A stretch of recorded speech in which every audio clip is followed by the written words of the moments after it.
할렐루야. 주님께서 여러분과 함께 요한이 전한 거룩한 복음입니다.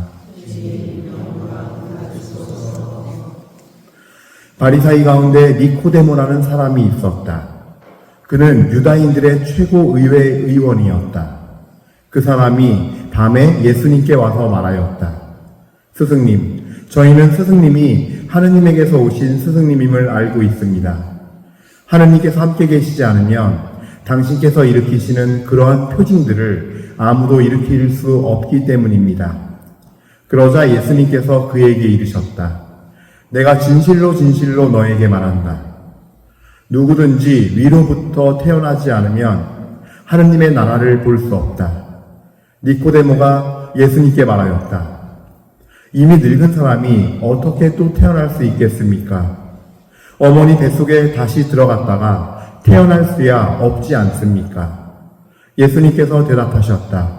내가 진실로 진실로 너에게 말한다. 누구든지 물과 성령으로 새로 태어나지 않으면 하느님 나라에 들어갈 수 없다. 육에서 태어난 것은 육이고 영에서 태어난 것은 영이다. 너희는 위에서 위로부터 태어나야 한다고 내가 말하였다고 놀라지 마라. 바람은 불고 싶은 대로 분다. 너는 그 소리를 들어도 어디에서와 어디로 가는지 모른다. 영에서 태어난 이도 다 이와 같다. 주님의 말씀입니다.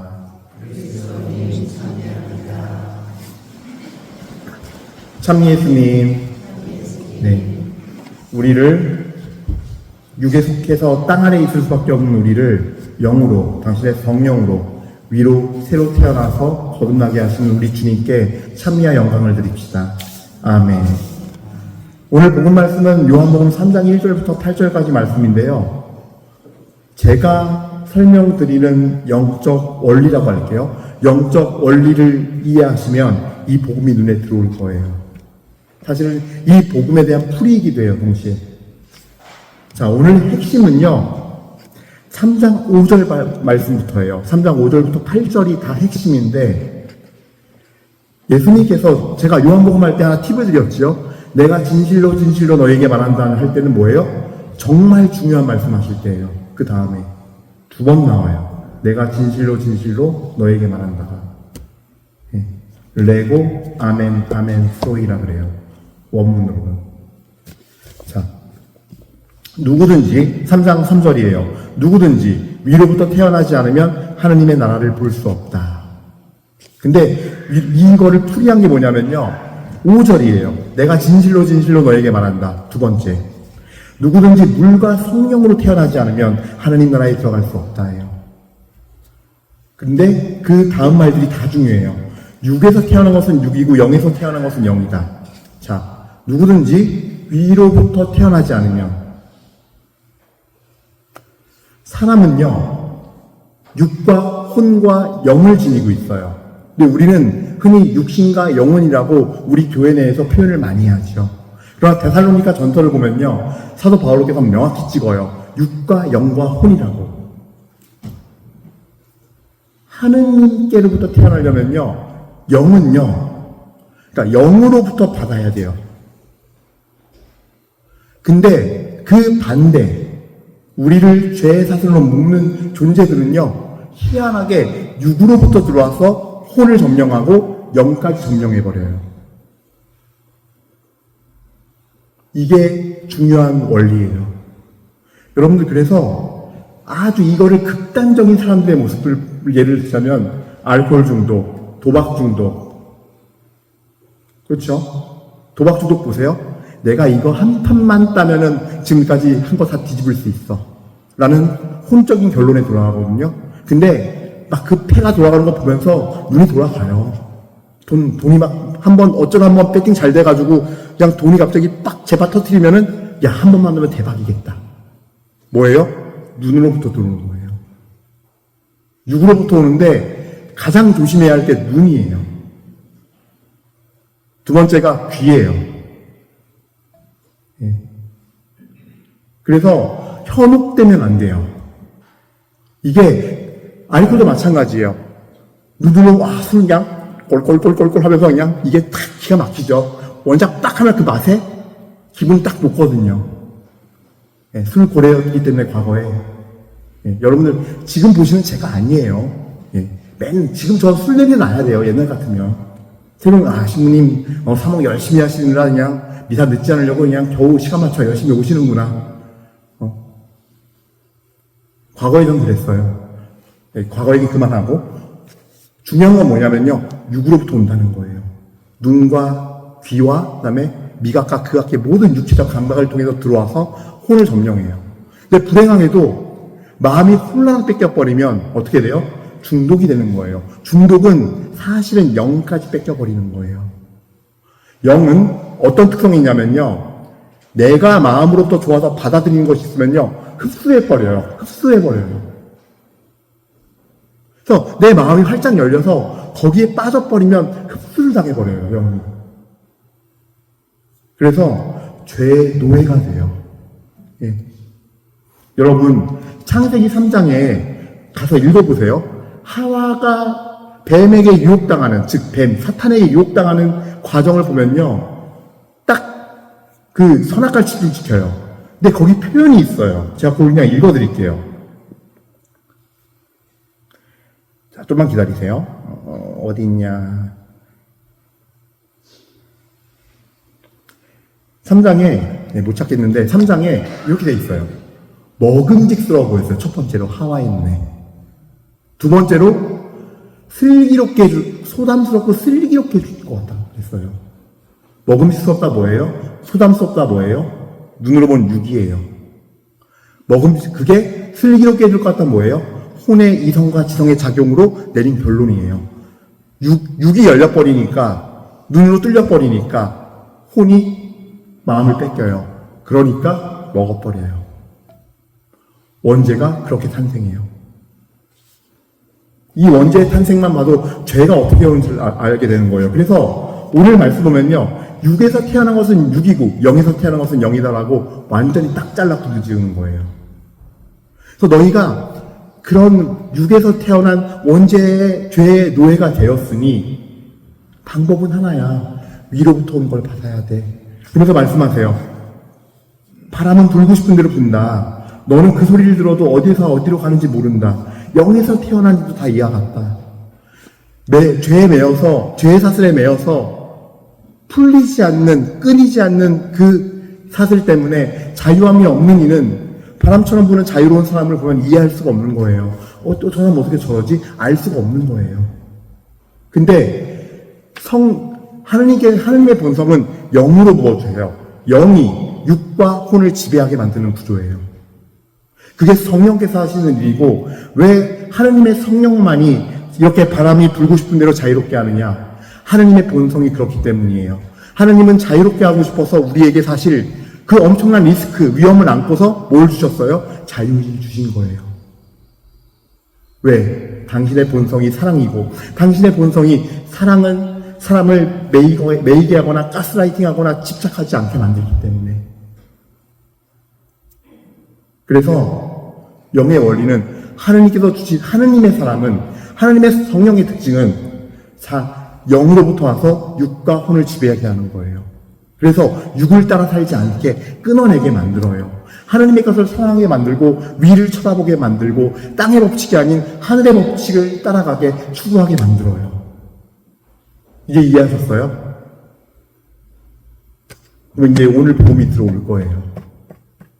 왜 예수님께서 두 번이나 아멘, 아멘, 레그소이라고 하면서 누구든지 위로부터 태어나지 않으면 하느님의 나라를 볼 수 없다라고 했을까요? 왜 두 번이나 진실로라고 했을까요? 이토록 중요한 영적인 원리가 있기 때문이에요. 예. 그래서 여러분들, 우리는요, 그 사실을 알아야 돼요. 우리가 원죄가 있는 순간, 세례성사를 왜 보냐면요, 그 원죄를 끊어내는 거예요. 원죄는 사람을 자유롭게 하지 못하는 죄의 종살이하게 만드는, 죄의 노예로 만드는 거예요. 그래서 그 원죄가 무조건 용서해 주시는 거예요. 왜냐? 아담과 하와 선조들이 범한 죄인데, 우린 태어나는 순간 그걸 갖고 있으니까. 죄는 용서해 주셨지만, 자유의지는 그대로 남아있기 때문에, 성향은 그대로 남아있고 우리 삶이 괴로운 거예요. 그래서 자유의지까지 앗아가진 않으세요. 다만 다른 방법을 주시는데 완전한 자유의지를 갖고 살아갈 수 있게 하기 위해서 바로 성령을 부어주시는 거예요. 우리에게. 예. 자, 에제키엘서 36장 26절부터 27절 말씀입니다. 너희에게 새 마음을 주고 너희 안에 새 영을 넣어주겠다. 내가 너희 몸에서 돌로 된 마음을 치우고 살로 된 마음을 넣어주겠다. 딱딱하고 죽은 마음에서 말랑말랑하고 숨을 쉬는 살아있는 생명력의 살로 된 마음을 주겠다는 거예요. 36장 27절입니다. 나는 또 너희 안에 내 영을 넣어주어 너희가 나의 규정을 따르고 나의 법규들을 준수하여 지키게 하겠다. 여러분, 위에서부터 오는 영은요, 하느님의 마음이 들어오는 거기 때문에 하느님의 성품을 지녀요.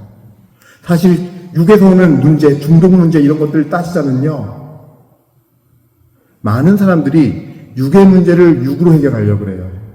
그것이 의학까지도 그렇게 영향을 미쳐서 중독자를 결국 할 수 있는 게 없어요. 매번 반복되거나 좋아졌다 나빠졌다. 대부분의 정신건강 의학의 문제들, 심리의 문제들이 그래요. 상처의 문제들이 그래요. 해결이 돼요? 안 돼요. 그러나 위에서부터 오는 성령께서 돌로 된 마음들, 상처로 인해서 피가 철철 흐르는 그 상처가 난 부위들, 죄로 인해서 딱딱해지고 죽은 마음들 도려내시는 분이 주님이세요. 그거는 위로부터 영으로부터 받아야 돼요. 하느님만이 하실 수 있다는 거예요. 근데 참으로 불행하게도 우리 가톨릭에서도 저부터가 그랬어요. 성직자부터가. 제가 아지테스의 아이들 문제 행동하는 거, 문제 있는 거 보고서 그냥 오로지 그냥 정신건강 의학과 인간의 것에 의지했어요. 네. 이거를 빨리 깨달았어야 되는데 의학이 필요 없다는 게 아니라 심리치유가 필요 없다는 게 아니라 그것이 1번이 되면 안 된다는 거예요. 그것이 한인 자리에 있으면 안 된다는 거예요. 제가 말씀드리고 싶은 핵심은 이 말씀대로 하면은 되거든요. 이 말씀대로 해서 빠져나온 아이들도 있어요. 실제로 제가 뒤늦게 깨닫고서. 예. 그래서 우리가 이런 말씀들이요, 관념론이 아니에요. 현실이에요. 실제적인 거예요. 예. 그래서 여러분들도 신앙생활 마찬가지예요. 이 원리를 모르고 세례받고 신앙생활을 하잖아요. 어쩔 수 없이 몰랐기 때문에 우리가 잡혀있을 수밖에 없는 거예요. 그거는 증명돼요. 여러분들 매번 고해성사 볼 때 문제가 뭐예요? 직업대로 같은 죄만 저질러요. 맞습니까? 저도 그러니까요. 직업대로 같은 죄를 지어요. 해결이 안 되는 거예요. 즉 위에서부터 성령을 받아 새 영이 들어가서 새 마음이 되어서, 즉 그렇게 해서 우리의 마음에 근본적인 변화가 일어나지 않기 때문이에요. 예.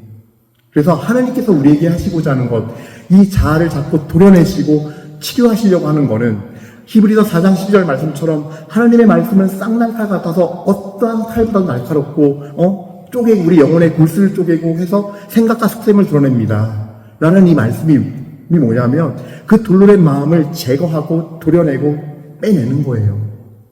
예. 그래서 성령의 칼은 날카로워요. 한편으론 아픔을 동반해요. 근데 그 아픔과 찌름이 싫어서 내 자존심이 무너지는 것 같아서 라는 생각밖에 안 들거든요. 근데 성령께서는 위로부터 오면서 우리의 육을 그렇게 다스려요. 육과 혼을 정리하세요. 피가 나서 상처나는 건 도려내고 돌처럼 굳어져 있는 건 잘라내고, 그래서 깨끗하게 만드시고 하느님께서 당신의 성령으로 부어주시는 거예요. 그래서 내 자아가, 내 자존심이 무너지는 것이 아니라 내 자아가 하느님의 자아로 완성되는 여정을 가는 거예요. 예. 그러니까 회개하고 복음을 믿어라 그런 거예요. 복음을 믿고 회개하라는 말은 없어요. 너 나를 따르고 십자가를 지고 자기를 버려가 아니에요. 자기를 버리고 내 십자가를 날마다 지고 따라야 한다예요. 순서가 존재하는 거예요. 그래서 질서가 존재하는 거예요. 그 순서는 영적 원리이자 질서이자 순서예요. 그래서 여러분들 이 원리를 알고서 이제 말씀을 보시고 우리가 왜 성령을 받아야 되는가도 알게 돼요. 청할 수밖에 없어요. 주님, 제 자아가 당신의 자아가 되는 거라고요? 새 마음, 새 영, 당신의 뜻이 들어가는 거라고요? 그럼 자존감의 완성이겠네요? 맞습니다. 아멘입니다. 성령을 받고 위로부터의 것을 받고 새롭게 살아가는 거, 그거는 자존심이 박살나는 게 아니라 자존감의 완성이에요. 하느님이 주시는 마음을 받고 그 성품을 받아서 완전한 자존심을 지니는 우리가 됩시다. 아멘.